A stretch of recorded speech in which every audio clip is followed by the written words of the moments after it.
indulge me for a second on taking a step back on what you're even trying to do sourcing as a venture capital investor. So if you think about venture capital, people often behave as if they are minimizing false positives, meaning you invest in a company and it turns out to be a crappy company.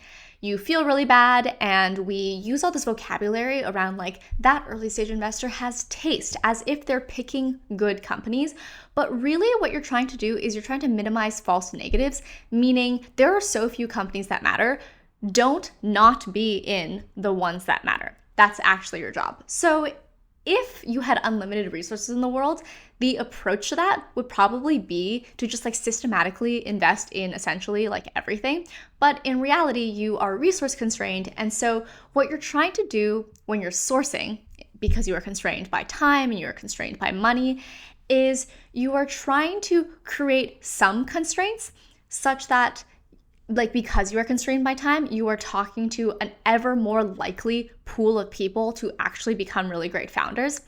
And then from there, you are essentially trying to maximize as someone who's sourcing as many of them as you can get to, both in terms of like spending time with them and quite frankly, also in terms of investment, because this increases the likelihood that one of those is going to be important. And who cares about the ones that are not important? Again, it's about minimizing false negatives, companies you should have invested in, but you didn't.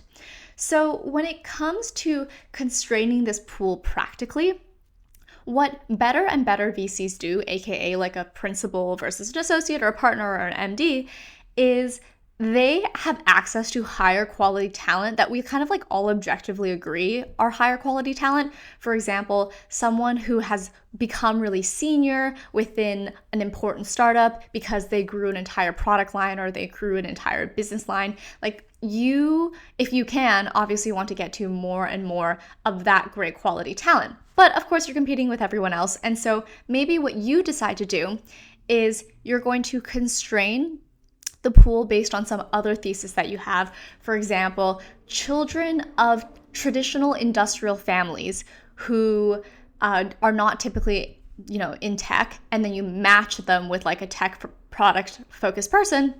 And that is your investing thesis. But the point is kind of step one of what you're doing in sourcing is creating a thesis or limiting your pool on people you think with higher probability can start great companies.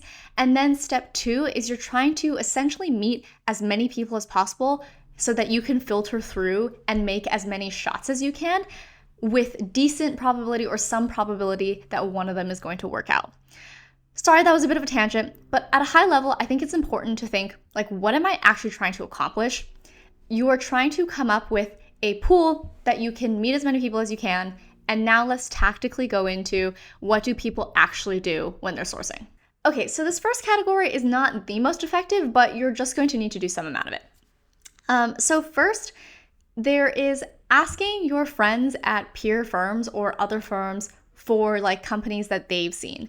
Unless that person is completely not competitive with you, meaning, for example, they only invest in pre-seed and you only invest in seed. The reason why this is not like the most effective strategy is because they are going to give you deals in like the 50th to 80th percentage range, aka they're thinking, how do I give you a deal that's good enough that you don't think I'm stupid and I have like terrible sourcing, but how do I actually not give you the best deal because I'm saving the best deals for myself?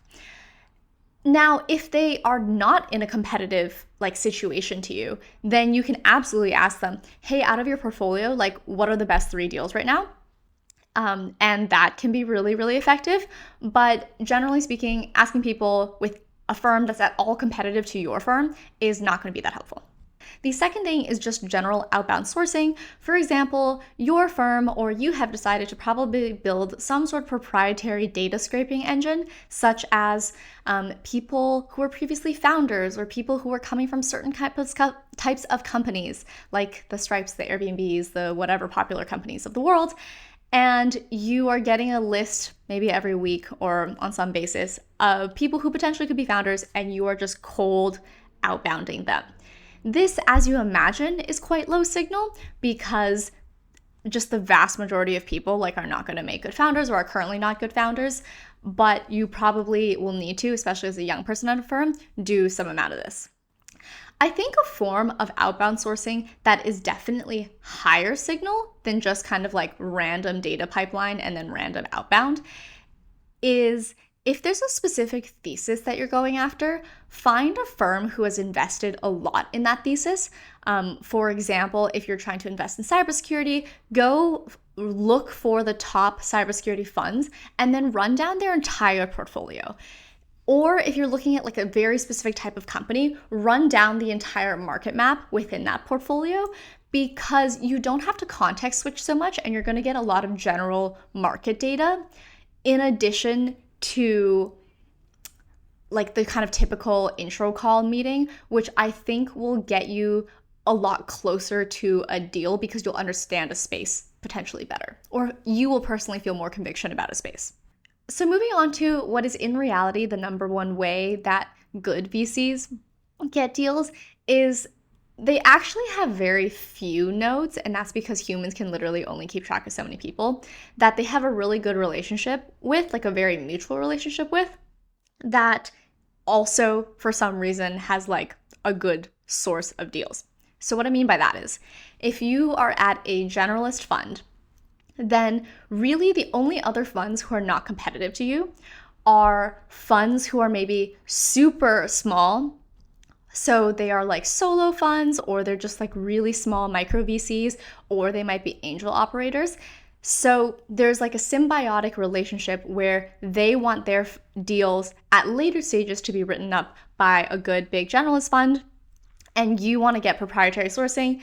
It is better to invest a lot of energy into fewer of those relationships that are higher signal than it is to kind of like very randomly shoot in the dark. The issue you'll find though, especially as a young person, is that there are what like everyone in Silicon Valley canonically considers good nodes, and actually becoming the person that they want to send deals to, especially when you're young, is really difficult. I quite frankly never cracked this, but there's probably an angle where you have something really unique to add. So it can't be like great connections, because other MDs at more important firms like 100% have better connections than you.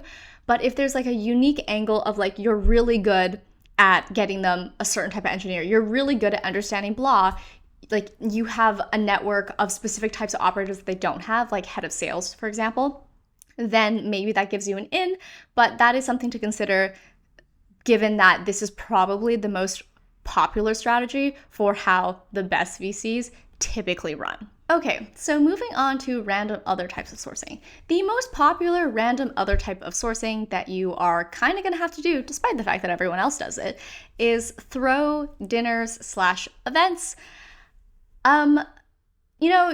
Unfortunately everyone does it, but again, going back to what I like originally said, as long as you have a thesis and you're kind of ratcheting up a pool of higher probability founders, then your strategy from there on out is just to meet a lot of them and to build like real relationships with a lot of people.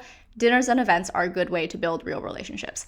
My only maybe piece of advice would be, as someone who's like been to a lot of these dinners, is just pick at every dinner a few people that you thought were like really, really bright or really interesting, and make sure you follow up with them one-on-one. Don't leave it at dinner as the place to build that relationship. Make sure you're actively investing in more of a relationship. I personally think that if you run dinners on a certain cadence, that can be really successful, so long as it doesn't become repetitive. So if you can proprietarily build a series around yourself or around something that you care about, I have seen that be really successful, or at least I enjoy going to those. Okay, I think the best thing you can do for sourcing, which is by far the most difficult because it requires the most brain power, where you are not essentially just like a salesperson, is to try and find a proprietary source of interesting founders. Now, an example of this is kind of a bad example, and then I'll give a good example. I think an example is if you actually write content, not the way that like everyone writes content, but if you actually write content that has like a really good target audience and really good reach, then that can be definitely a high noise sourcing mechanism, but it could be something interesting there as well. And going back to this idea that, quite frankly, like all of this stuff is really not proprietary. And I think there's a great quote around, if you do the same thing as everyone else, why would you expect better outcomes outside of just like random chance? And so if, for example, you have a proprietary sourcing engine because you are connected to a certain school's accelerator and you own like all of the deal flow coming from that, or you have access to royal families' children who don't know anything about tech but are interested in doing it, and you have a thesis on why that's interesting. Essentially, if you can build these proprietary pipelines and that pipeline makes like any amount of sense as to why you should invest in them, like don't make that pipeline like kindergartners. Like obviously that doesn't make any sense. That's like facetious, but the point is, if you have a thesis on a certain type of founder and you have some proprietary access to the founder, and the way you get proprietary access is you probably have to do something else than every other VC is doing, and they're quite frankly doing a lot of the same things, then that I think would really be an interesting like advantage for you. If you've been paying attention to the subtleties of what I've been saying, this probably sounds a lot like a sales process / pipeline to you, because it is. And so I'm going to actually link some recommended books on sales that I personally like. And I think it'll give you a lot of inspiration for how to source well as a VC. There's a great quote that someone once told me, which is that essentially everyone in life either builds or sells. So for example, your engineers or your founders, they are building, but you as a VC, you are selling. You are selling this deal to yourself internally. You are selling to the founder why they should take your money, which is the most commodified thing in the world, literally money, literally interchangeable. And so you should get really good essentially at selling. And one part of selling is the cadence. So I can talk about what my cadence was for doing all of this, which I don't think is like the end all be all, but I do think is like a decent place to start, which is that first you should think about what is priority from a high signal perspective. If what is priority to you is like having 10 nodes or 10 people that you check in really frequently, like monthly, bi-monthly, quarterly, then make sure you have a list of those people that you're keeping track of all time, and you're keeping track of the schedule with which you're talking to them. For lower signal ways, for example, just outbound sourcing or doing dinners or something like that, I would decide on a cadence with which you want to run it. Maybe you want to run monthly dinners or quarterly dinners of a certain theme, and maybe you want to reach out to 20, 30, X number of companies in as automated of a manner based on some specific thesis that you have every single week, and then otherwise focus your time on your high signal sourcing. In other words, let's say I'm splitting my sourcing time in my day into like 3 sections. 1, am I covering my high signal sourcing? 2, am I just doing the routine and putting in consistent work around kind of lower signal sourcing? And 3, am I spending maybe some time on some experimental or some proprietary thing? Like if I'm a great golfer, maybe I do this like monthly golf event, or if I'm a great chef, I cook these like multi-course interesting meals. The point is, that is kind of largely how I would think of my time for sourcing as a VC. And venture, especially early stage, has so much luck to it. But honestly, a lot of things in life have a lot of luck to it. I don't think that's per se a huge knock.